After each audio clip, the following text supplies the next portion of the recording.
যে ড্রেসে এসেছি এই ড্রেসে আমি সচরাচর বেরোই না, কিন্তু আজকে আমি স্টুডেন্ট সেজে এখানে এসেছি জাস্ট একটা সারপ্রাইজ ভিজিট এসেছি। মুখে সার্জিক্যাল মাস্ক, পরনে ক্যাজুয়াল পোশাক, সঙ্গী গুনে গুনে দুজন মহিলা পুলিশ। মধ্যরাতে হাসপাতাল চত্বরে ঘুরে বেড়াচ্ছেন যিনি, তিনিই যে মন্ত্রী, রাতের অন্ধকারে তা ঘুণাক্ষরেও বোঝা যায়নি। বুধবার রাতে এভাবেই কার্যত ছাত্রের ছদ্মবেশে হাসপাতালে সারপ্রাইজ ভিজিটে এলেন রাজ্যের স্বাস্থ্য প্রতিমন্ত্রী সুমনা সরকার। ঘটনাস্থল নদিয়ার কল্যাণীর জওহরলাল নেহেরু মেমোরিয়াল হাসপাতাল। জামাইয়ের সাথে কামড়েছে, 3-4 দিন ফেলে নর্মাল বেডে ফেলে রেখেছে। ইমার্জেন্সিতে বেড ছিল, তবু ওনাকে বেড দিল। বেড থাকা সত্ত্বেও পেশেন্ট বেড পাচ্ছে না, বেডগুলো পাই। এগুলো দেখুন, জুনিয়র ডাক্তার যারা আছে তাদের কাছে আমার অনেক কিছু এক্সপেকটেশন। বুধবার রাত 12টা নাগাদ আচমকাই হাসপাতালে ভিজিটে আসেন স্বাস্থ্য প্রতিমন্ত্রী। জরুরি বিভাগ থেকে শুরু করে ঘুরে দেখেন গোটা হাসপাতাল চত্বর। হাসপাতালের পরিকাঠামো এবং হস্টেলের একাধিক জায়গায় অপরিচ্ছন্নতা দেখে রীতিমতো অসন্তোষ প্রকাশ করেন। এনএম হসপিটালটা নিয়ে এত নোংরা করে রাখে, এমন কোনো ডিপার্টমেন্ট নেই যে নোংরা নেই। এটা আমাদের কাছে অত্যন্ত নিন্দনীয়। 500 বেডের হসপিটাল, আজকে সেই হসপিটালটার কি অবস্থা, কি দুর্দশা, হস্টেলটার কি অবস্থা, কি অবস্থা। ওখানে কোনো সিকিউরিটি নেই, কিছু নেই, একদম পুরো ওপেন টু অল। সেই সঙ্গে রাতে হাসপাতালে পর্যাপ্ত সিনিয়র চিকিৎসক না থাকা নিয়েও উষ্মা প্রকাশ করেন। আর ম্যাডাম আমাদের মেডিকেল অফিসার নেই, সবথেকে বড় কথা বাচ্চাদের দিয়ে ইমার্জেন্সি চলাচল। যারা তাদেরকে দিয়ে ঠিক করে ইউটিলাইজ করেন না, আপনারা ইউটিলাইজ করতে পারেন না। মন্ত্রীর কঠোর বার্তার পর বৃহস্পতিবার হাসপাতাল চত্বরে শুরু হয় সাফাই অভিযান, কিন্তু তারপরেও দেখা যায় এই ছবি। ওয়ার্ডের ভিতরেই রোগীর বেডের আশেপাশে ঘুরে বেড়াচ্ছে বেড়াল। হাসপাতাল চত্বরও আগাছায় পরিপূর্ণ। রাজ্যের যিনি স্বাস্থ্যের প্রতিমন্ত্রী সুমনা সরকার, তিনি কিন্তু রীতিমতো গভীর রাতে এসে তিনি এইগুলো পুরো অব্যবস্থাটাকে তুলে ধরেন, দেখেন এবং তিনি ঊর্ধ্বতন কর্তৃপক্ষের কাছে গোটা বিষয়টিকে জানাবেন। এবং এই ঘটনা ঘিরে তার যে রাত করে এই পরিদর্শন করা গোটা বিষয় নিয়ে কিন্তু এলাকায় একটা চাঞ্চল্যের পরিস্থিতি সৃষ্টি হয়েছে। এটা তো খুবই অন্ধকার, লাইটের অভাব আছে, আর পরিষ্কার পরিচ্ছন্ন তো দেখাই যাচ্ছে না অন্ধকার এখানে, আর পরিষ্কার পরিচ্ছন্ন একদমই নয়। যদিও এই প্রসঙ্গে কিছু বলতে চায়নি হাসপাতাল কর্তৃপক্ষ। সুজিত মণ্ডলের রিপোর্ট, এবিপি আনন্দ, নদিয়া। আমরা কাল যাব, ওই রাস্তায় বা কোথাও নামাজ পড়ব। ধর্ম ব্যবসায়ী সিদ্দিকুল্লাহ চৌধুরী ধর্মের নামে এক নোংরা খেলায় নেমেছে।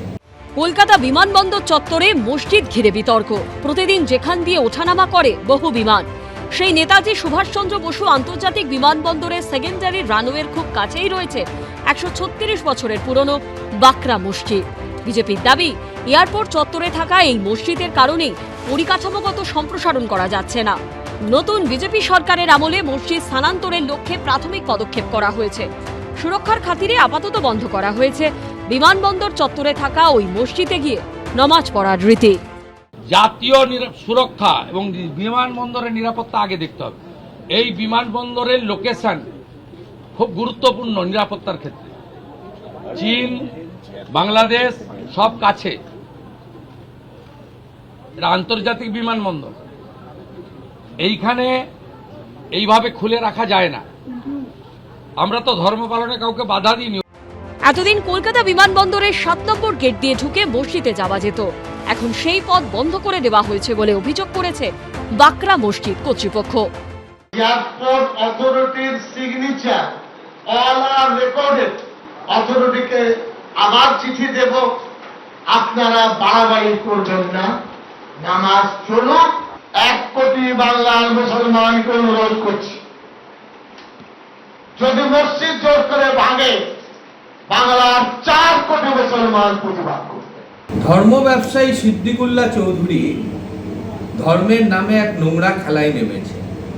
তিনি নাকি কালকে 1 লক্ষ লোক নিয়ে রাস্তায় নামবেন, জোর করে নামাজ পড়তে যাবেন। দয়া করে কেউ আইনকে নিজের হাতে নেবেন না।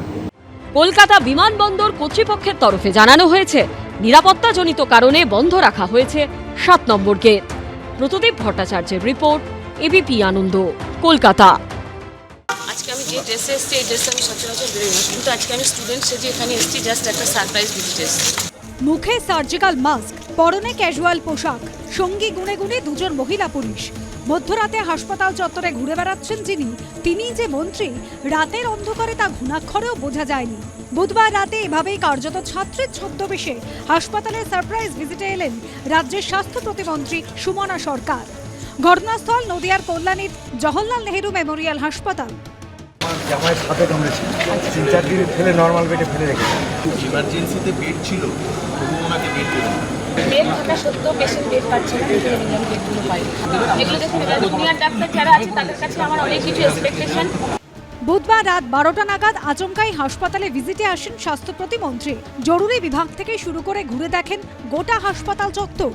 হাসপাতালে পরিকাঠামো এবং হস্টেলের একাধিক জায়গায় অপরিচ্ছন্নতা দেখে রীতিমতো অসন্তোষ প্রকাশ করেন। এনএম হসপিটালটা নিয়ে এত নোংরা করে রাখে এমন কোনো ডিপার্টমেন্ট নেই যে নোংরা নেই। এটা আমাদের কাছে অত্যন্ত নিন্দনীয়। 500 বেডের হসপিটাল, আজকে সেই হসপিটালটার কি অবস্থা, কি দুর্দশা, হস্টেলটার কি অবস্থা, ওখানে কোনো সিকিউরিটি নেই, কিছু নেই, একদম পুরো ওপেন টু অল। সেই সঙ্গে রাতে হাসপাতালে পর্যাপ্ত সিনিয়র চিকিৎসক না থাকা নিয়েও উষ্মা প্রকাশ করেন।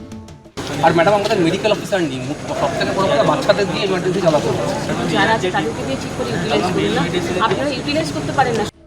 মন্ত্রীর কঠোর বার্তার পর বৃহস্পতিবার হাসপাতাল চত্বরে শুরু হয় সাফাই অভিযান, কিন্তু তারপরেও দেখা যায় এই ছবি। ওয়ার্ডের ভিতরেই রোগীর বেডের আশেপাশে ঘুরে বেড়াচ্ছে বেড়াল। হাসপাতাল চত্বরও আগাছায় পরিপূর্ণ। রাজ্যের যিনি স্বাস্থ্যের প্রতিমন্ত্রী সুমনা সরকার, তিনি কিন্তু রীতিমতো গভীর রাতে এসে তিনি এইগুলো পুরো অব্যবস্থাটাকে তুলে ধরেন, দেখেন এবং তিনি ঊর্ধ্বতন কর্তৃপক্ষের কাছে গোটা বিষয়টিকে জানাবেন। এবং এই ঘটনা ঘিরে তার যে রাত করে এই পরিদর্শন করা গোটা বিষয় নিয়ে কিন্তু এলাকায় একটা চাঞ্চল্যের পরিস্থিতি সৃষ্টি হয়েছে। ভেতরটা তো খুবই অন্ধকার, লাইটের অভাব আছে, আর পরিষ্কার পরিচ্ছন্ন তো দেখাই যাচ্ছে না অন্ধকার এখানে, আর পরিষ্কার পরিচ্ছন্ন একদমই নয়। যদিও এই প্রসঙ্গে কিছু বলতে চায়নি হাসপাতাল কর্তৃপক্ষ। সুজিত মণ্ডলের রিপোর্ট, এবিপি আনন্দ, নদিয়া। এবিপি আনন্দ, এগিয়ে থাকে, এগিয়ে রাখে।